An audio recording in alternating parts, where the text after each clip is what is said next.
Siapa saja sih orang yang berbahagia itu? Katanya Isa. Jadi kalau ada orang ceramah kok terus diawali hadirin yang berbahagia, jangan-jangan inspirasinya dari sini. Ya, karena kalimatnya Isa itu diawali dari berbahagia. Cuma kalau hadirin yang berbahagia kan nggak dijelaskan bahagia apanya, siapa yang bahagia. Ini lagi sumpek utang duit, orang bayar-bayar berbahagia ndase kono. Oke, jadi berbahagialah orang yang miskin di hadapan Allah, karena merekalah pemilik kerajaan surga. Jadi jangan sumpek kalau kamu dapat anugerah miskin. Itu alamat Allah sayang kamu. Ujianmu semakin sedikit, pertanyaannya besok semakin pendek. Jadi berbahagialah orang yang miskin, karena merekalah pemilik kerajaan surga. Jadi kalau hari ini ada yang bokek, dompetnya tipis, berbahagialah. Loh, kan gitu memang fatwanya Nabi Isa. Jangan kebalik. Kalau kamu uangnya banyak baru bahagia. Justru uangmu sedikit, bahagialah. Semakin sedikit yang kamu pikirkan. Kalau uangmu banyak kan kamu mikir macam-macam. Tidak punya uang, mikirnya lebih simpel. Gimana caranya cari uang, kan itu aja. Tapi kalau uangmu banyak, kamu harus mikir cari uang lagi, dan mikir cara membelanjakan uang. Yang ada di pikiran, yang jadi pikiranmu sekarang pasti lebih sedikit daripada orang-orang kaya. Karena orang kaya urusannya lebih banyak. Jadi berbahagialah kamu. Oke, kalau orang kaya itu nyari waktu kayak kalian untuk nongkrong, nonton TV, santai-santai, jam 8 masih tidur, itu tidak bisa. Orang kaya tidak bisa. Kenapa kamu kok masih bisa bangun jam 7? Karena kamu tidak kaya. Loh iya, loh orang kaya itu jam 7, wah sudah waktunya ngantor, sudah waktunya kerja. Begitu dia tidak punya uang, santai sudah di rumah, tidur bangun jam 10 nggak masalah. Oke, berbahagialah orang yang miskin. Oke, berbahagialah orang yang berduka cita, karena mereka akan dihibur. Ya, yang menghibur Allah. Kalau kamu sedang galau, kalau kamu sedang sumpek, kalau kamu sedang ada masalah, bahagialah. Berarti Allah perhatian padamu, Allah sedang menyapamu, Allah sedang menyenggolmu. Tidak apa-apa, kamu akan dapat hiburan. Allah yang akan tanggung jawab bikin kamu gembira. Jadi kalau kamu sedang sumpek, tinggal kamu ngadep ke atas. Wah, saya bahagia ya Allah, kamu masih ingat padaku, aku tidak dicuekin.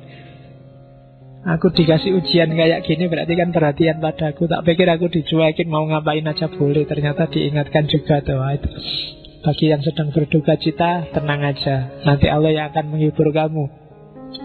Berbahagialah orang yang lemah lembut, karena mereka akan memiliki bumi.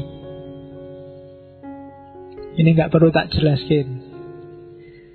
Dunia ini miliknya orang yang penuh kasih sayang, penuh cinta, hatinya lemah lembut.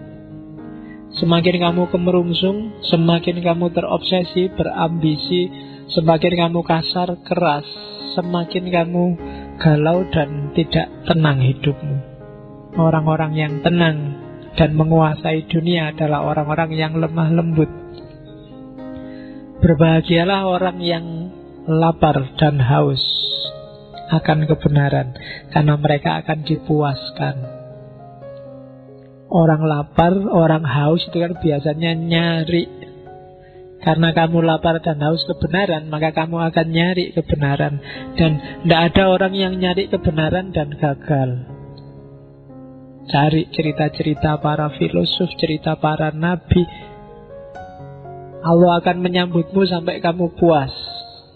Nabi Ibrahim nyari kebenaran, dan ketika Allah puas dengan usahanya, dianugerahilah kebenaran itu. Entah dengan jalan apa. Jadi bahagialah kamu yang masih pingin cari ilmu, pingin dapat pengetahuan. Apalagi umur-umur kalian. Meskipun kadang-kadang kamu salah niat. Masih muda niatnya, besok kerja apa, besok kaya apa enggak, besok kawin sama siapa, kuliah ini ijazahku laku apa enggak. Yang di pikiranmu kan itu, eman-eman. Kalau kamu nyari kebenaran, yang kecil-kecil akan ikut. Kamu akan dipuaskan oleh Allah dalam hidupmu.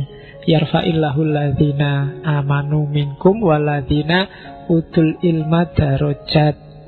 Derajatmu akan tinggi kalau kamu jalan di dunia keilmuan.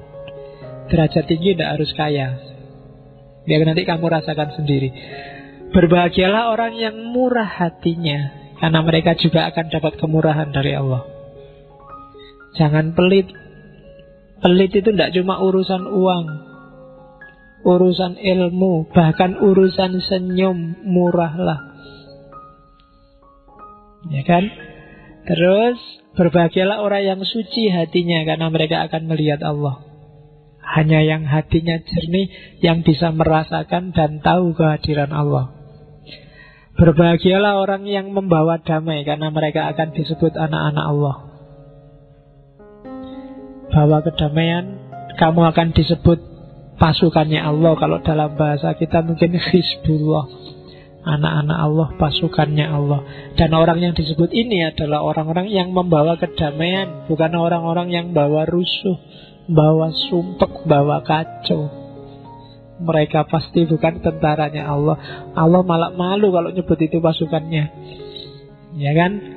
Pasukanku kok kayak gitu kan, nggak mau mesti Allah. Pasukannya Allah adalah orang-orang yang membawa kedamaian. Dan terakhir, berbahagialah orang yang dianiaya oleh sebab kebenaran, karena merekalah pemilik kerajaan surga.